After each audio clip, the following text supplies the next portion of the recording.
Alright guys, so in today's video I wanted to go over the changes that I've noticed from 2015 to 2019 with Final Fantasy VII Remake. All of the newer stuff of course comes to us courtesy of the new teaser trailer we got during State of Play, so it's pretty much comparing that new trailer to the 2015 trailers and some screenshots.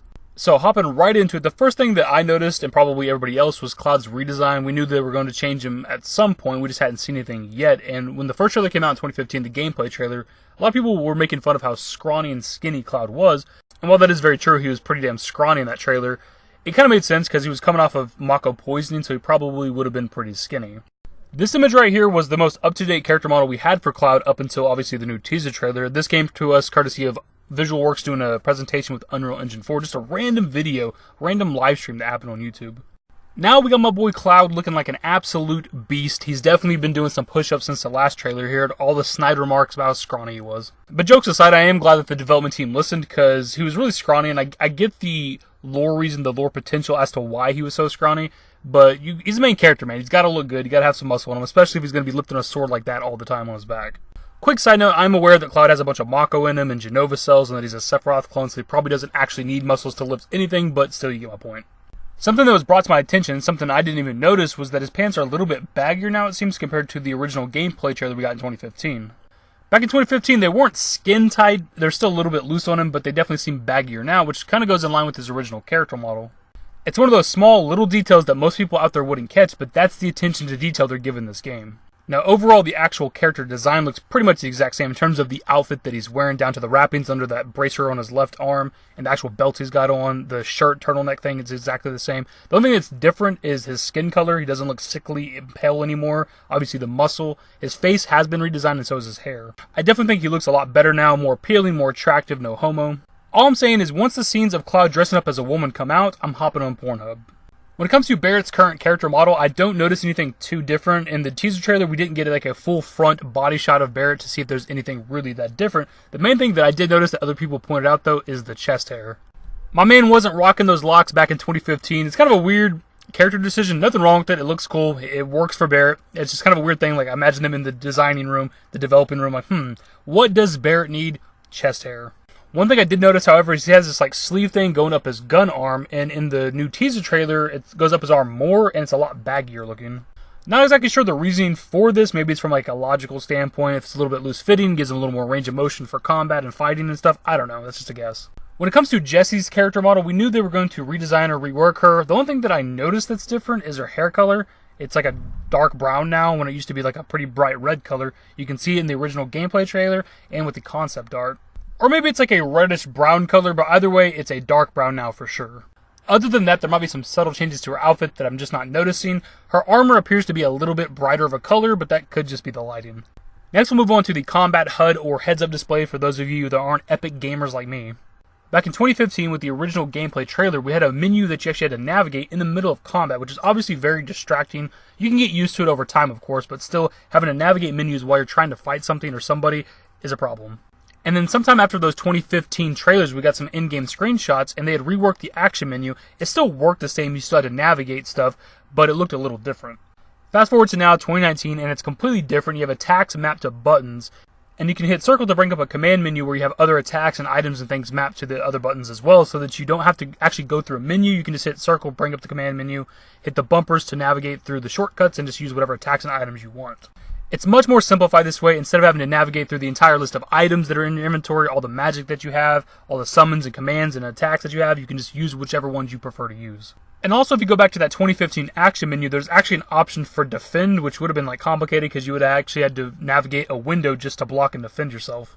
But it seems like now there's just a button to block attacks because you don't see any on-screen indication of how to block, but Cloud is blocking damage. Now, the bottom right menu that has like the name, the health, the MP, the limit break gauge has gone through quite a bit of changes throughout the years as well. Back in 2015, it was pretty basic. There was this gauge below the characters' names that would fill up as they're fighting. I'm not exactly sure what that was for. We see in the new trailer that there are somewhat similar bars below their names, but again, I don't entirely know what they're for. In this shot, we see Cloud use an attack that's almost definitely Braver. We see it in the bottom left menu. It's an option. He does a motion very similar to Braver from the original game. And in that very same shot, we see that Cloud is missing one of the blue bars below his name.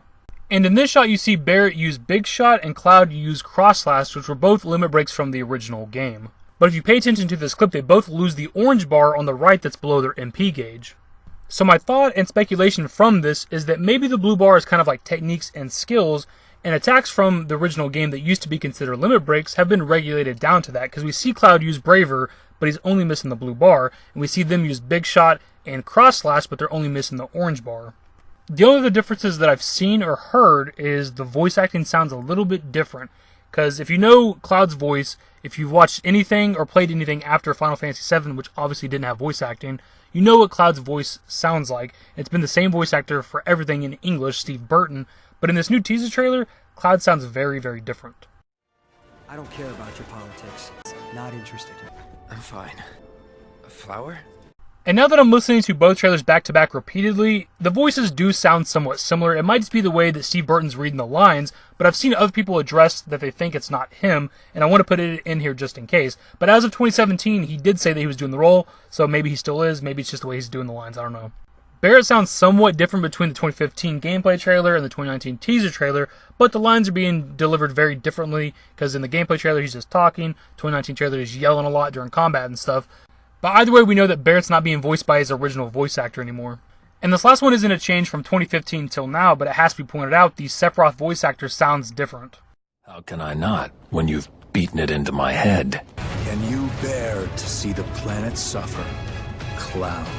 This might seem like or be a smaller thing to the casual FF7 fans out there, but for those of us that have played pretty much any of the games or movies that these two characters have been a part of, George Newbern and Steve Burton have been the voices of Sephiroth and Cloud respectively for pretty much the entire compilation of Final Fantasy VII and pretty much any other English things that these two characters are a part of. Steve Burton has been the voice actor for Cloud since Kingdom Hearts in 2002, and George Newbern has been the voice actor for Sephiroth since Kingdom Hearts 2 in 2006. So again, for some people out there, maybe even a lot of people, this might not even matter, but for a lot of us that have been playing these games for however many years now, these have been the voices we've known for a long time. Hell, Steve Burton's getting close to 20 years of voicing Cloud. So if the voice actors are different in the remake, that's going to be a big problem for a lot of us. It could very well be the same voice actors doing both of these characters, but still, it sounds different to a lot of people out there, including myself. I doubt they'd want to use different voice actors for these two characters, especially since they've been the voices of these characters for so long, and Final Fantasy VII Remake is such a big project, you'd think they'd want to keep the same voice actors, but as we've seen, they use a different voice actor for Barrett, so who knows.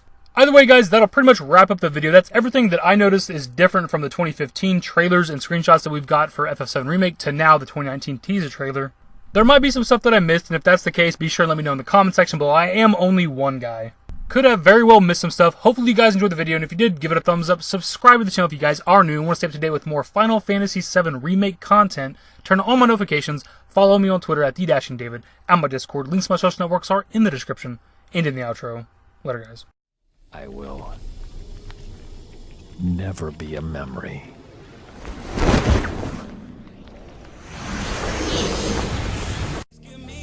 Give me forever for a while, give me forever for a while, quit acting